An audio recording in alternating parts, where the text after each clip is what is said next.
जनवरी 2025 को भारत ने लोकतांत्रिक गणराज्य के रूप में 75 वर्ष पूर्ण कर लिए हैं और विश्व का सबसे बड़ा लोकतंत्र आज अपना 76वां गणतंत्र दिवस मना रहा है।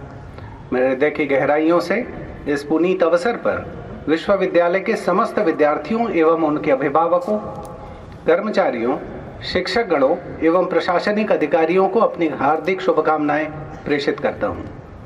मैं विशेष शुभकामना प्रेषित करता हूं हमारे एनसीसी के उन कैडेट्स को जिन्होंने सर्दी की सुबह में कई दिनों से लगातार ड्रिल में भाग लेकर नवीन ऊर्जा और क्षमता का प्रदर्शन किया।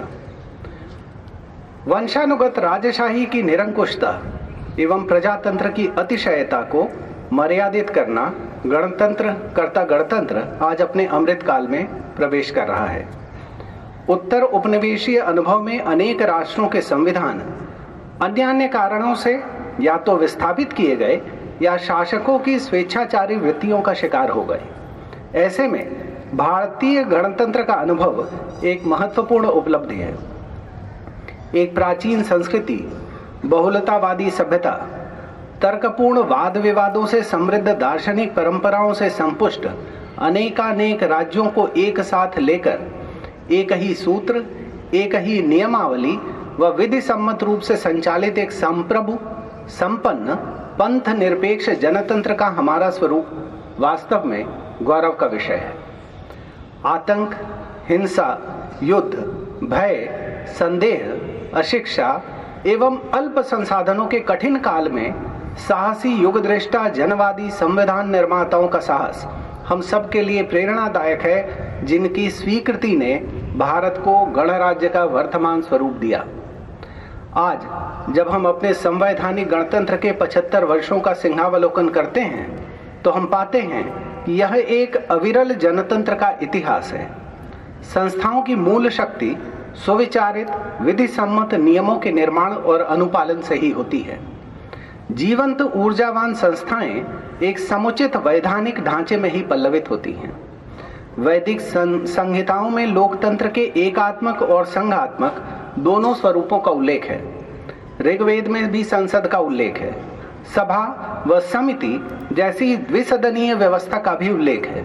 समानता का भी घोष हमें ऋग्वेद में प्राप्त होता है, जहां यह वर्णित है कि कोई भी श्रेष्ठ या हीन नहीं है, सभी भाई बंधु हैं, सभी के हित का प्रयास करना चाहिए और सामूहिक प्रगति करनी चाहिए। राजतरंगिणी में राजा व दरिद्र के सम्मानपूर्ण विवाद का उल्लेख है, जहां राजा उसकी सहमति से झोपड़ी खरीदकर उस पर मंदिर निर्माण की प्रक्रिया आरंभ करता है। विधि धर्म सर्वोपरि है, यह भारत की प्राचीन परिकल्पना है। राष्ट्रीय शिक्षा नीति 2020 में हमें प्राचीन संस्कृति के पुनर्पाठ और पुनर्मूल्यांकन का स्मरण होता है। मुझे हर्ष है कि हमारा विश्वविद्यालय, जहां आधुनिक विज्ञान व तकनीकी के क्षेत्र में नवाचारात्मक प्रयोगों के लिए सम्मानित हो रहा है, वहीं हम अपनी सांस्कृतिक थातियों के अध्ययन एवं संग्रहालयों के लिए भी विश्व पटल पर स्वीकार किए जा रहे हैं। बाबा साहब अम्बेडकर का मानना था, लोकतंत्र केवल सरकार का एक रूप नहीं है, यह मुख्य रूप से संबद्ध जीवन, संयुक्त संप्रेषित अनुभव का प्रकार है। यह अनिवार्य रूप से हमारे सहयोगियों के प्रति सम्मान और श्रद्धा का दृष्टिकोण है। यदि हम अतीत के पन्नों की ओर झांक कर देखें तो स्वतंत्रता सेनानियों के बलिदान के लिए सीने पर गोलियां खाते हुए लहूलुहान देशभक्त भूमि पर गिर पड़ते हैं, परंतु कोई आह नहीं, कोई पश्चाताप नहीं। यदि कुछ दिखता है तो वह अलौकिक तेज और उस तेज में अटल विश्वास कि हमारा भारत एक दिन इस परतंत्रता की बेड़ियों को उखाड़ फेंकेगा। जगदम्बा प्रसाद मिश्र हितैषी के शब्दों में कहें तो शहीदों की चिताओं पर लगेंगे हर बरस मेले, वतन पर मरने वालों का यही बाकी निशान होगा। कभी वह दिन भी आएगा जब अपना राज देखेंगे, जब अपनी ही जमीन होगी और अपना आसमां होगा। और अंततः वह दिन आया 15 अगस्त 1947 को, जब यह अटल विश्वास प्रतिफलित हुआ।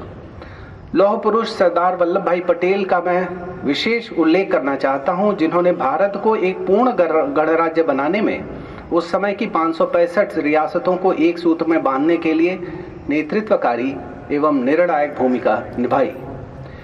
किसी बुद्धिजीवी ने कहा, मैं उस भारत से आता हूँ जिसके होठों पे गंगा और हाथों में तिरंगा है। मैं उस भारत से आता हूँ जो ठुकराए हुए लोगों की शरण स्थली बन जाता है और 7 समंदर पार परदेशियों को भी सिस्टर्स एंड ब्रदर्स कहकर बुलाता है। वसुधैव कुटुंबकम के सिद्धांत को जिया मेरा भारत वह नीलकंठ है जिसने खुद विष पीकर दूसरों को अमृत दान दिया। मेरा भारत कर्मण्येवाधिकारस्ते गाता है, तीनों लोकों का स्वामी होके भी माखन चुराता है। मैं गौतम के उस भारत से आता हूँ जहाँ जनहित के लिए राजपुत्र सन्यासी हो जाता है। मैं राम के भारत से आता हूँ जहाँ पिता की एक बात पर बेटा सिंहासन त्याग कर वनवासी हो जाता है। मेरा भारत आकाश सा बलवान है, फिर भी धरती सा धैर्यवान है। आज का युग भारत का युग है। आज यह जय जवान, जय किसान, जय विज्ञान के साथ जय अनुसंधान का युग है। विद्वान बता रहे हैं कि यह काल न केवल भारत के लिए वरन ब्रह्मांड के लिए भी अद्भुत है, जहां नक्षत्रों का अद्वितीय संयोग हो रहा है और 144 वर्ष बाद ऐसा विराट महाकुंभ हो रहा है। यह एक अद्वितीय आध्यात्मिक संगम है जहां करोड़ों लोग स्नान, ध्यान, ज्ञान की अपेक्षा में एकत्र हैं।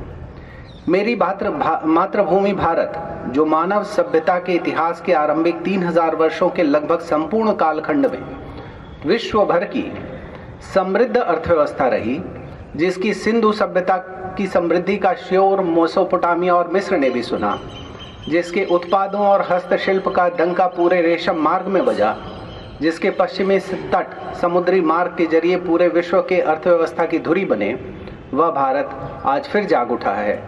जाग उठा है सिंधु सभ्यता सी भव्यता के साथ, विक्रमादित्य के विक्रम और चाणक्य के बुद्धि विवेक के साथ। जाग उठा है विश्व को हतप्रभ कर देने वाली चेतना और क्रांति के साथ। भारत जाग उठा है मेरे, आपके और हम सभी के भीतर। आज युवा शक्ति भारत की एक सबसे मजबूत कड़ी है और भारत की गौरवशाली समृद्धि की परंपरा को बखूबी निभा रही है और राष्ट्र निर्माण में अपनी महकी भूमिका का योगदान कर रही है। पूर्व प्रधानमंत्री भारत रत्न अटल बिहारी वाजपेयी ने कहा था, भारत में बहादुर युवा पुरुषों और महिलाओं की कोई कमी नहीं है और अगर उन्हें अवसर और मदद मिले तो वह अन्य क्षेत्रों के साथ स्पेस रिसर्च अर्थात अंतरिक्ष अन्वेषण में भी अन्य देशों के साथ प्रतिस्पर्धा करके विकसित भारत के सपने को पूरा कर सकते हैं। मैं विश्वविद्यालय के युवा सहयोगियों से कहना चाहता हूँ कि वे विकसित भारत के अपने सपने को सजोए और अपना सकारात्मक और महत्वपूर्ण योगदान दें। न पूछो हम सफरों मुझसे माजराए वतन, वतन है मुझ पे फिदा और मैं फिदाए वतन। हमारे लिए यह गौरव का विषय है कि संविधान की जो 8 मौलिक प्रतियां विभिन्न विश्वविद्यालयों को दी गई, उनमें से एक लखनऊ विश्वविद्यालय के टैगोर पुस्तकालय में भी रखी है। लखनऊ विश्वविद्यालय में हाल ही में स्थापित दीप्तिमान गौरव स्थल हमें यह प्रेरित करने के लिए बनाया गया कि हमारा अतीत ही स्वर्णिम नहीं था, हमारा वर्तमान भी उज्जवल है और भविष्य उससे भी ज़्यादा प्रखर। हमें यह कर्तव्य बोध हमेशा कराता रहेगा कि समवेत प्रयास से विश्वविद्यालय निरंतर प्रगति पथ पर अग्रसर है और हमारा दायित्व है कि हम इस कर्तव्य भाव से विमुख न हों।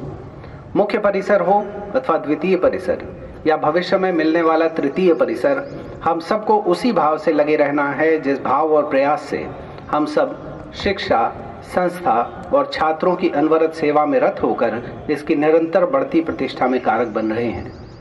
आज लखनऊ विश्वविद्यालय की ख्याति एकेडमिक्स हो या इंफ्रास्ट्रक्चर, इंस्टीट्यूशनल रैंकिंग हो अथवा इंटेलेक्चुअल प्रॉपर्टी में उपलब्धि, इंटरनेशनलाइजेशन हो या डेमोग्राफिक और geographical spread, human resource augmentation हो या financial strengthening, transparency in processes हो या inclusive decision making, research outcome हो या सोसाइटल आउटरीच एक्टिविटी, सभी क्षेत्रों में पूरे भारतवर्ष में हो रही है।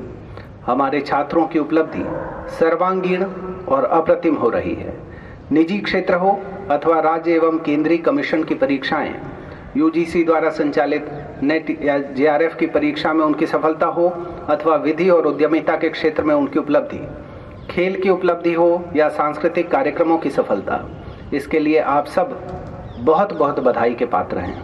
मेरा विश्वास है कि यदि इसी भाव से आप सब चलते रहे तो कोई कारण नहीं कि लखनऊ विश्वविद्यालय आगामी वर्षों में भारत में ही नहीं वरन विश्व फलक पर भी विशिष्ट प्रतिभा और प्रतिष्ठा प्राप्त करता रहेगा। मैं अंत में इन पंक्तियों के साथ अपनी बात समाप्त करता हूं और आप सबको बधाई देता हूं पुनः इस पुनीत अवसर की कि यह पवन परम अनुकूल देख, यह देख भुजा का बल अथाह, तू चले बेड़ियां तोड़ कहीं, रोकेगा आकर कौन राह। जय हिंद, जय भारत।